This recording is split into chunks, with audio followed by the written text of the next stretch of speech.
अस्सलाम वालेकुम जी। कैसे हैं सब लोग? खैरियत से हैं? अच्छा, इस वक्त टाइम हो रहा है जी शाम 6:39। ये आपको मैं चेक करवाता चलूँ, ये आप देख लें। और आज जो डेट है वो 30 अगस्त है। और बात की जाए अगर हेड टीमों पे दरियाए चनाब की तरफ से आने वाले सैलाबी रेले की, तो पानी की मकदार जो है वो बढ़ रही है। ये आपको मैं जूम करके दिखाता हूँ। ये देखें कि ये घास, ये दरख्त की जड़ी बूटियाँ, ये आस्ता आस्ता पानी के साथ जो है आ रही हैं। और ये हेड टीमों के ऊपर करंट लोकेशन है कि लाइटें जो हैं वो ऑन हो चुकी हैं। ये आप देख लें, ये वो दरे हैं जो न्यू बनाए गए थे, 13 दरे। और इस वक्त हम वहाँ पे खड़े हैं। ये आवाम का जमे गफ़ीर है।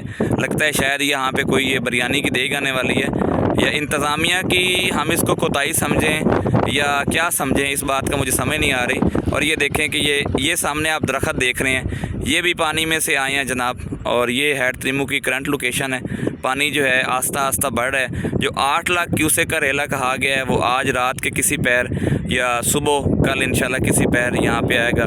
तो ये देखें कि पानी की मकदार जो है वो आस्ता आस्ता बढ़ रही है और पानी पूरी आबोताब के साथ आ रहा है। ताहम जो 18 बन के हवाले से ख़बरें गर्दिश कर रही हैं, इस तरह का कोई सीन नहीं है ज़िले इंतज़ामिया की तरफ से और महकमा इरीगेशन की तरफ से भी बन को तोड़ने के हवाले से अभी तक किसी किस्म की कोई जो है एंथेटिक न्यूज़ जो है वो सामने नहीं आई। तो लिहाजा खामखा की इधर उधर की ख़बरों के ऊपर जो है तवज्जो ना दें, सैटेलाइट चैनल के साथ मुंसलिक रहें और इंतज़ामिया की चीज़ों को जो है फॉलो करें। अल्लाह ताला आप सबका हामी और नासिर हो। बहुत मेहरबानी, शुक्रिया।